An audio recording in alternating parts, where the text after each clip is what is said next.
Hello, this is the podcast We Are All Psychic, and we are Amish today. We decided not to be psychic anymore. And this is Willie, if you're watching, and if you're not listeners, this is Willie. Hello. He said he was like psychic. I was going to say Lisa. you wanted... thank you. He didn't, Lisa, and my hair is did with a scarf today, listeners and watchers. So I have a question for you, Willie, right away. Do you think we're all psychic? Yes. Loudly, I do. No, why? Why do you think that? Well, theoretically, it makes more sense as a species that we have intuition towards one another, not just motherly intuition, but like protective intuition. Also, the fact, my big reason that I riff on believing yes is because of all the unsaid things that happen in life that we all maneuver around that's never spoken about, but it's like the quote-unquote elephant in the room. Like a lot of times when we work in certain work atmospheres we're not comfortable in, we kind of adopt a mask. Now we do this as like a protection thing metaphysically, but it also comes from knowing that there's certain boundaries that haven't been established but are still there. So yes, I do believe because of social navigation, I do think we're all psychic. Because of social navigation? Whoa, we've never heard that answer. That's a high answer. Five. Thank you. I like your answer, Willie. So listeners and watchers, Willie and I met at an open mic with Matt Awesome. If you saw his podcast a couple months ago, about a month ago, I think. Mm-hmm. Matt Awesome was on. 3 weeks and some change. And we all jammed together, and that's how I met Willie. Mm-hmm. And we had a good time. So, but first I want to ask you, that was a really great answer, and I want to ask about where you where did you get that answer from? Because that was really thought out, and I think you've always, when I first told you about the podcast, you were like, yeah, we're all psychic. I was itching. You jumped on, look, there's a black butterfly. Do you see it? I told you there's a lot of black butterflies out here. That's very Cool. pretty. There's another one. I'm glad that situations had us out here sitting down, because this is way more chill and relaxed. Yeah. Sitting down with the butterflies In the and stuff. grass. Yeah, it's nice. I'm liking this location, but I think one reason I kind of think the way I think is, for lack of better terms, I've went through, in your life you go through several kind of spiritual awakenings. Around 2012, I kind of unplugged from society and kind of became a drifter. I've always had this thing where I'm kind of introverted and extroverted at once. I kind of come in and out of those modalities. But one of the things that happened, being a hitchhiker, being a street performer, just being like a vagabond life is a lot of the reason for that happening is having this severe need for alone time. And in that alone time, you kind of build like a mental library of things that you think about, and you kind of form like, not to sound crazy, but you kind of get this kind of internal dialogue going, and something like being psychic comes up because, there was times I lived on hippie communes, the things with tarots and healing crystals and going to music festivals and dropping L and mushrooms. Yeah. All that stuff's fun, and it's a lot easier to do when you're in your 20s. Yes. But a lot of the residue of that kind of marinating, I turned 40 this year. A lot of those things now, thank you, I made it to 40. Yes. A lot of those things kind of have time to marinate, and it's kind of like a silent education that goes on, because you got all this experience and you wake up late at night thinking, what does it all mean? And then some days you get lucky and you get on a podcast and the answer comes out your mouth. So there we are. He found his answer on a podcast, and we didn't know what a podcast was when he first thought that question, right? Wait, in 1982, or when did you first start thinking about this stuff? Did you have any experiences? I always had an interest in radio. Like frequencies and... Well, my big thing was, I'm a millennial, so a lot of us weirder millennial cats, we grew up on like Art Bell and George Norrie, and a lot of the guests he would have on would talk about clairvoyant stuff. They'd talk about esoteric things. Yes. A lot of religious things, world issues. So you're kind of in the midst of being infatuated as a teenager with late night radio. You're kind of getting spoon-fed some of these ideas that, even though I grew up in a Christian household, there was always the flirtation with more than new age stuff. Yeah. So you kind of... Why is that in your family in particular? I think a lot of it's culturally placed, because Alabama being such a traditional place, a lot of people, your beliefs are your beliefs, and you need beliefs, and you need a cornerstone, and you need a navigation, you need a North Star. But a lot of times, a lot of those things are kind of institutionalized into where you've grown up around those things generationally, culturally. They're embedded in you. Me, I was weird enough to kind of leave that, come back to it, leave. I kind of come and leave back between things. So in the long run, I'm kind of considering myself agnostic, because there are pieces of Christianity that I do truly believe. There's also things that are not so Bible-based that I believe, because of experiences that were just too real to deny. Exactly, and that's what I'd love to hear more about. But first, I do want to let the listeners and watchers know he is a Nashville citizen for 20 years. He didn't want to make that statement on this podcast. I didn't want you to forget. We're good. And also, he is from Alabama, and we are not in Alabama right now. No. We'll have that very clear. We're very so We're much not in Alabama. In Nashville. We're down here by the water, by Ascend Amphitheater, and Nashville's a great place because there's always something happening. There's always someone doing something creative, whether what they're doing you like it and enjoy it or it resonates or not. But there's always something going here. It's almost too much to keep up with. That's true. I mean, I live downtown and I can feel it. The energy of it is pumping all night. It doesn't sleep here. It doesn't sleep, but it also has a kind of like a moment in the early morning around 4 to 6. Yeah. It's just kind of sleeps. It's just kind of like a slow kind of. About 5 a.m. is about the only time you could drop a quarter on Broadway and roll and you hear it. Yeah, you'll hear it.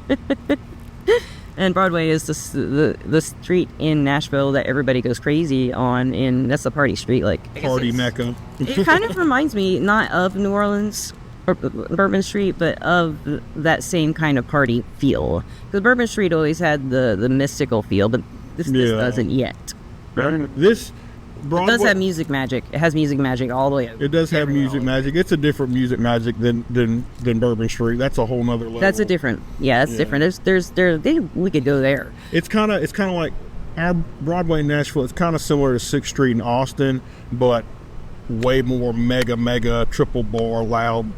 The pedal taverns and all that. Jazz. Yeah, the little holes in the wall there. A little bit more dollars and cents turning. Yeah, that's true. And not much common sense, just like Nashville. That's something they have in common. Just kidding. I love that there's no common sense here. And they do have common sense to me as far as compared to Alabama. Yeah, it's a little bit more here. A little bit more cultural melting pot, because I've met cultural melting pot. I've met people here from Scotland to Egypt. I've met people from every place you could think of in Nashville. Like everywhere, and they come from everywhere to see us. This isn't a plug, but I'll say it because I'm thinking about the alcoholism of the party life down there. The cheapest beer you can get down there is for $2.50 at Roberts. Ooh. So there's my Roberts plug. I need a bar back job. I'll shut up.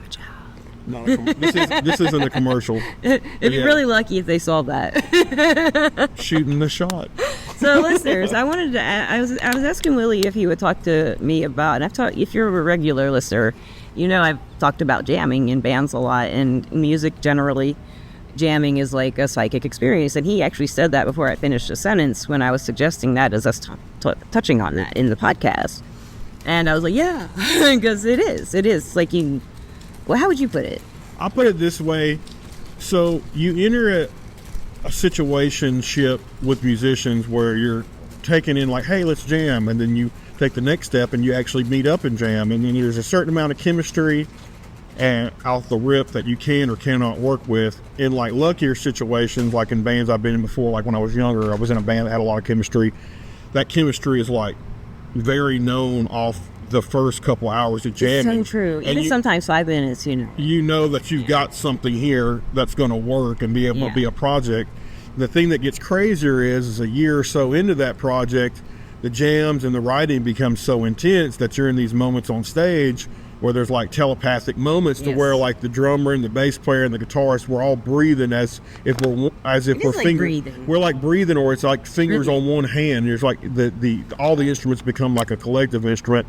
And that's where a lot of telepathic things happen, but that's also where like a lot of drama happens because people start getting in their heads and each other's heads and motives. Like I had a scenario with the drummer one time where we got so intuitively locked in that if my mood microscopically changed on or off stage, he kind of did too. We were at a point where we were like micro-abrasively reading each other, and it turned from love to toxic. Now years later we made up, but there was a moment where and you can see why like so many great bands through history have broken up, because there's all like they get so locked into that amoeba of the band collective that like just weird, unexplainable. It's like a family. Yeah, it is like it's a weird family. A weird family. It's like it's like the family you didn't pick. It is like that, like like little brother's mad because big sister's acting a certain way, all that kind of stuff. Yeah. So that. But yeah. I since they always end in sad stories, but you do feel pulled to work with those people for some reason. Maybe that's the spiritual reason you do it. So you grow through it or you don't. Yeah. My bands, a lot of them ended, for people moved. That was the big reason. Like the girl band I was in, I think the bass player moved away. And then one of the bands I was in with a boyfriend. That's never a good idea. I think it can be a good idea, but we broke up and the band ended, We didn't want to do it that way, but it did. And other bands I was in with husband at one time, didn't work out because I got divorced, And so it's not a good idea to make your money or your music where you got honey, I think. But I was taught that at every job I've ever been at, so I don't think I've learned it yet. I'm not going to name the band by name, but there is a particular band in Nashville that's a couple that they're so on point, that they're so locked in that it's like if there's a one couple out there that's really tearing it up as a couple band. And you can say it. I'm going to leave it alone. I'll just let people poke around and figure out. But it's a hot act. It's a hot act. And I wanted to ask you. So you play when we jammed together. You played guitar, right? And I played keys, but you also play bass. I flirt with the bass, but my other instrument is the mandolin when I do bluegrass. I haven't heard you play mandolin at all. I haven't played mandolin out in a couple of years. It's been years, but I still consider it my secondary instrument. Oh, that's awesome. I'm just very in tune with electric guitars these days. Well, I know when we started jamming that night, we synced up almost immediately because I just told you the two chords I was playing back and forth, and then I think I threw a third one in. It was as complicated and then I don't remember anything. It just went. That's how it happened for me. And I was like, I can't play with Willie. That's kind of how I felt. I can't play with Willie. This is fun, That got recorded. It had some real good bounce to it. A lot of friction and resolve. Well, you couldn't really hear the keys in that recording because I had it turned down for me because I could. True. Yeah, I thought it was really loud. It sounded loud. This would have picked the jam up better. This is really clear sounding. Oh yeah, this thing would. Yeah, this one might pick up the whole. If I have two of them, so we could try it out left and right. There will be experimentation in the future. We shall see. And so where can the listeners find any of your music or find anything out about you? I'm on YouTube as William Eli Cosper, Cosper. It's like Casper with an O. I'm also on Instagram, William Eli Cosper. But right now it's just Instagram and YouTube. I'm working on maybe putting up a band camp. I got a friend from Springwater, Kenny, that's building a studio right now. I want to cut some originals around this winter and kind of make a band camp from a project that me and Kenny Owens have going. He's a guy that I know from Springwater that's from Hendersonville.